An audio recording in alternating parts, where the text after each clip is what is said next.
Could you explain how copper can cause electrolyte issues after I eat calamari or beef liver? I get nausea, sweats, high heat rate, and feel weak. And why does taking zinc help?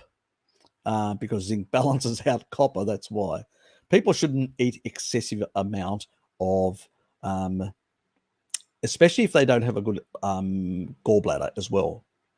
Liver gallbladder plays a big role because excess copper, excess a lot of different minerals like manganese, and get it's actually excreted through the bile.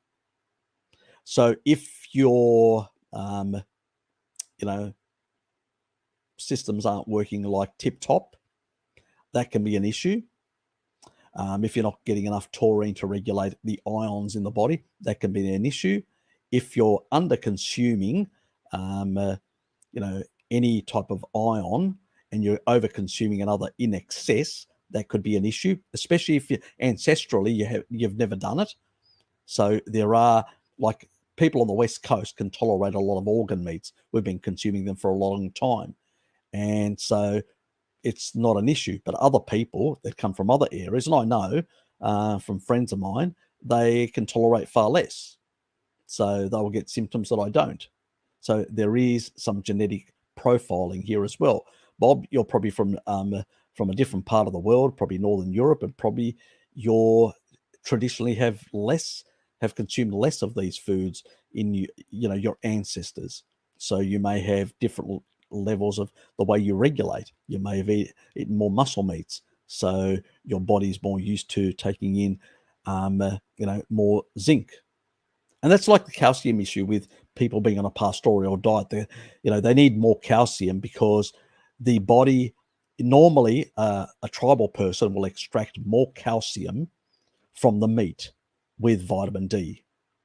But if have got pastoral genes and you've got those genetic pathways down regulated, you'll absorb less because the genes don't know that you've changed your lifestyle. They don't care. They consider you've been part of that pastoral tribe for a number of generations. It's like you're balding, once over a number of generations, your ancestors ate inappropriately, affected their scalp health, and eventually, created these sort of conditions, balding or whatever else. And then it takes a number of generations to reverse that with appropriate eating. It's the same thing. You are the descendant of what your ancestors did, and the way you can handle certain foods is going to be slightly different than somebody else. The calcium issue and all these other things, and you may need more of these things. So you've got to be cognizant of these things, and it's never a good idea to, why would you eat massive amounts of calamari and beef liver and not make the key part of your diet muscle meat? Even in a composition, a whole animal, if you were to hunt a whole animal, what's most likely you're going to get? More muscle meat than organs. Even the tribal people, they'll cut a small bit and they'll hand it out between it like a multivitamin. You don't need excessive amounts.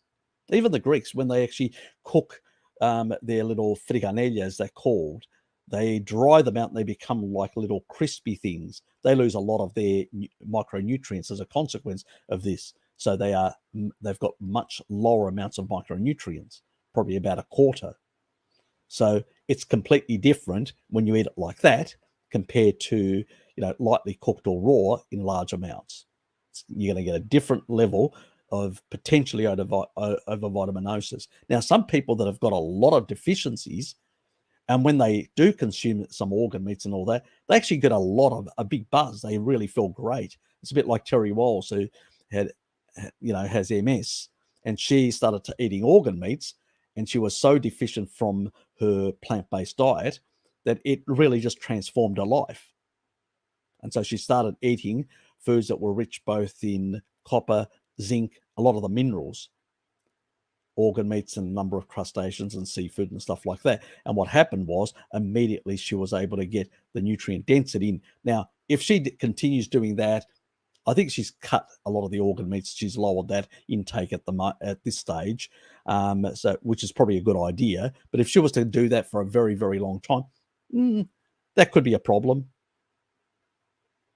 Oh, yeah. So you got a bile issue as well. Well, yeah. If you've got a gallbladder issue, it's crazy you said gallbladder because I feel like it's more like I get bile acid runs more after eating liver, but my parents are native Moroccans, and I ended up being born in the Chicago area. Fair enough. Yeah. Look, a lot of I know people in like North Africa, right through that Morocco, all those sort of areas, and I do have friends from some of those areas. They primarily from Egypt, but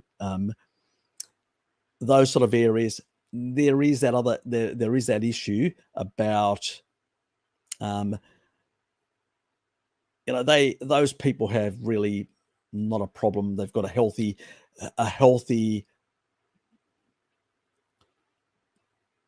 organs that are functioning well. They use a certain. They have also certain high um, herbs and bitters also that are actually a bit like milk thistle and stuff like that. These sort of things.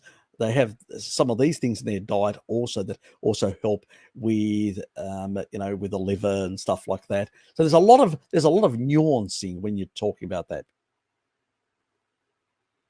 Yeah, yeah. Look, the Berbers, if you're related to some of the North African people, they also have some of these calcium issues because they were all also pastoralists. They also consumed a lot of dairy, so that can be another issue in itself. I always sometimes forget about, there are a lot of pastoralists. You've got pastoralists in Central Asia, in North Asia, Northeast Asia. Um, you've got pastoralists in most of the Middle East. There were, camel herders, you know, camel milk was the prime one of the prime and meat was one of their primary source of food for a very long time until they started building cities and were able to with spice trades and other things they were able to import. So yeah, definitely your ancestral genes are definitely more pastoral in nature if that's your background. Yeah, definitely, Bob. So yeah, those could all be issues in themselves because sometimes calcium homeostasis can also affect some of these other ions as well because of the calcium channels. So they can actually derange some of the other ions in your body. So there's a lot of things like that that can go wrong in messing up electrolytes and messing up other minerals in the body.